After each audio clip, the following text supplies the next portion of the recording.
नमस्कार मैत्रिणींनो, योगिता आशा स्वयंसेविका या चॅनलवर तुमचं स्वागत आहे. या चॅनलवर आपण आज बघणार आहोत एप्रिल 2026 VHNCची बैठक बघणार आहोत. या बैठकीमध्ये विषय घेतलेला आहे कुपोषण, मालन्यूट्रिशन.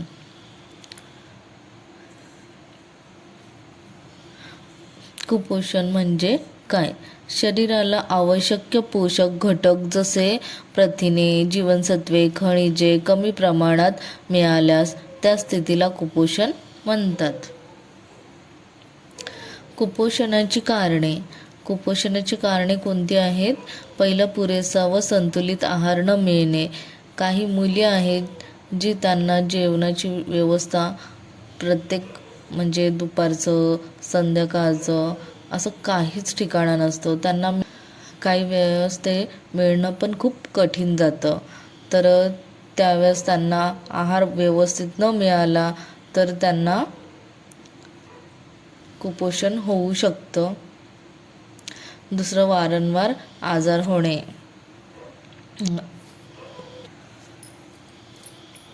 वारंवार आजार होणे म्हणजे त्या बाळाला सारखं सर्दी, खोकला किंवा ताप येणे असे नॉर्मल जे काय आजार आहेत ते सुद्धा सारखं होऊ शकतात. त्यामुळे त्याला आहार वेळेवर नसेल किंवा तो आजारी सारखा पडत असल्याने त्याला जेवणसुद्धा कमी जाणार, त्यामध्ये तो कुपोषण त्या बाळाला होऊ शकतं. तिसरं, आईचे बाळ गर्भ अवस्थेत असताना अपुरे पोषण. आता जी बाई गरोदर असते त्या मातेला तिच्या गर्भ अवस्थेत असताना पुरेसा आहारसुद्धा मिळत नाही. काही ठिकाणी त्यांना खूप घरची कंडिशन अशी असते का त्यांना 2 वेळाचं अन्नसुद्धा मिळत नाही. तर त्यावेळेस ते येणारं बाळ असतं ते कुपोषण असू शकतो त्या बाळाचं. स्वच्छतेचा अभाव. स्वच्छता म्हणजे ज्या बाळाला जन्म झाल्यानंतर स्वच्छता नसेल, जर आता ते लहान बाळ आहे त्याला आपण आता स्वच्छ भांडे, स्वच्छ कपडे, जे काही त्याला लागणारं साहित्य आहे ते आपण स्वच्छ नाही ठेवलं आणि त्याने इन्फेक्शन होऊन ते बाळ सारखं आजारी पडणार. मग ते दूध वगैरे कमी पिणार, मग तो कुपोषण होऊ शकतो. त्या बाळाला कुपोषण होऊ शकतो म्हणजे त्याला कमजोरी येणे, खाणं पिणं बंद करणे, सतत आजारी असणे, त्यामुळे त्याला होऊ शकतो कुपोषण. आणि हे गरिबी व अज्ञान. आता जी गरिबी आहे ती तुम्हाला ठाऊकच आहे. गरिबी म्हणजे त्यांना वेळेवर 2 वेळेचं जेवणसुद्धा मिळत नाही. अज्ञान म्हणजे जे अशिक्षित आहेत ते खेड्यावर असतात लोक, त्यांना शिक्षण नसतं, त्यांना कोणत्याही गोष्टीचं नॉलेज नसतं. ते त्यांच्या जुन्या रूढी परंपरा आहेत त्यानुसार त्या जे काय आहे ते लहान मुलांना शिकवत असतात, त्यांच्या फॅमिली मेंबर्स असतात त्यांना शिकवत असतात. मग ते काय करतात, घरातल्या लोकांचं ऐकून सुद्धा ते कुपोषणामध्येच असं करायचं नाही किंवा बाळाला त्या गोष्टी करायच्या नाहीत असं काही ते म्हणतात, त्याप्रमाणे ते चालतात.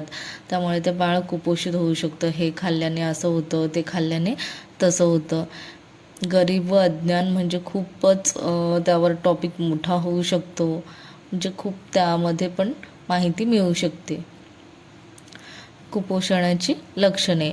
आता कुपोषण असलेल्यांना कसं ओळखायचं तर बघूया. वजन कमी किंवा वाढ न होणे. आता मी तुम्हाला मगाशी बोलली, जे बाळ असतं तर खाणं पिणं बंद झाल्यानंतर त्याची वजन, उंची वाढणे कमी होऊन जातं, म्हणजे ते वाढच होत नाही त्या गोष्टीची.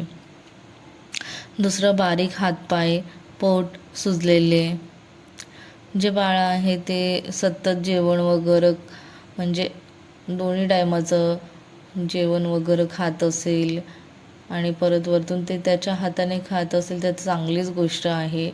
ते कसं हेल्दी असतं, त्याची चांगली तब्येत असते. आणि जे बाळ आहे जे आईच्या हातनं भरवण्याची सवय असते, ते बाळाला किती भूक लागली तरी पण तो खात नाही, त्याला मम्मी येणार मग चारणार असं असतं. मग त्यामुळे त्याला भूक लागून निघून जाते. त्यावेळेस त्याचं बाळामध्ये आई काही कामानिमित्त बाहेर जाते किंवा कामात अडकलेली असते, त्याकडे लक्ष नाही देत, त्यावेळेस त्याला कुपोषण, हात पाय बारीक होऊ शकतं, पोट सुजलेलं असू शकतं, केस पातळ किंवा गळणे. कुपोषणामध्ये ज्या बाळाला कुपोषण आहे त्या बाळाला केस पातळ असतात, गळतात त्याची केस, त्याला सतत थकवा असतो, थकलेल्या अवस्थेत अशक्तपणा असतो त्याला, म्हणजे तो खेळणं वगैरे त्याला ते वाटत नाही खेळावं, सारखा बसून झोपून राहिलेलं असतं ते बाळ, आणि ते आजारी असतं, वारंवार आजारी, म्हणजे नेहमी आजारी ना आजारीच असतं. त्याला किती चांगलं तुम्ही केलं तरी पण ते आजारीच असतं. जर आपली एक संस्था आहे त्या आपल्या हॉस्पिटलमध्ये त्याला 14 दिवसासाठी ॲडमिट करतात कुपोषण असलेल्या बाळाला, त्या ठिकाणी त्या माता 14 दिवस राहिल्या पाहिजे. जेव्हा सगळं म्हटलं असतं, त्यांची ट्रीटमेंट झाली, त्यानंतर ते बाळ कुपोषणातून बाहेर पडू शकतं. आपण असं त्या मातेला सांगू शकतो किंवा आपण आपल्या बैठकीमध्ये सांगू शकतो. मुलांची उंची व वजन कमी राहते, मेंदू विकास कमी होतो, रोगप्रतिकारशक्ती कमी होते, शिक्षणात मागे पडते. ह्या सगळ्या गोष्टी आहेत त्या कुपोषणामुळे होणाऱ्या गोष्टी आहेत. ज्या मुलांची वजन उंची असते ती कमी राहते, मेंदूचा विकास कमी होतो, म्हणजे त्याला शिक्षणामध्ये पण काय शिकवलं जातं हे सुद्धा लक्ष लागत नाही, रोगप्रतिकारशक्ती कमी पडते. जर एखादा तब्येतीने चांगला मुलगा आजारी पडला तर तो लवकरात लवकर बरा होतो, पण एखादा बारीक सारीक मुलगा आजारी पडला तर तो त्या आजारपणातनं बाहेर यायला वेळ लागतो, म्हणजे त्याची रोगप्रतिकारशक्ती कॅपॅसिटीच नसते आणि शिक्षणात तो मागे पडतो. त्याला शिक्षण म्हटलं असं घ्यायला येऊ शकतं जर आपण आपली आई त्या बाळाला व्यवस्थित जे लागणारा आहार आहे तो दिल्यानंतर ते बाळ व्यवस्थित हेल्दी होऊ शकतं आणि कुपोषणातनं बाहेर पडू शकतं. आपण ह्या सगळ्या गोष्टी आहेत त्या बैठकीमध्ये मातांना किंवा त्यांच्या इतर कोणी फॅमिली मेंबर असेल त्यांना आपण सांगू शकतो. कुपोषण टाळण्यासाठी उपाय. त्यांचं आता कुपोषण होऊ नये म्हणून काय करायचं, संतुलित आहार द्यावा. त्या आहारामध्ये त्यांना आपण डाळ, भात, पोळी, भाज्या, फळे, अंडी, दूध, शेंगदाणे या गोष्टी आपण देऊ शकतो.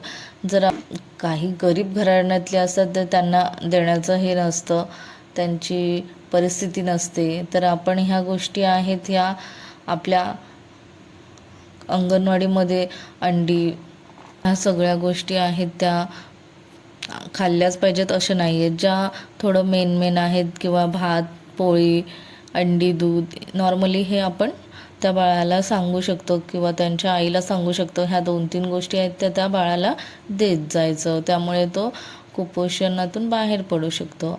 लहान बाळासाठी जन्मानंतर लगेचच आईचे दूध, 6 महिन्यापर्यंत फक्त स्तनपान द्यावा, 6 महिन्यानंतर पूरक आहार सुरू करावा.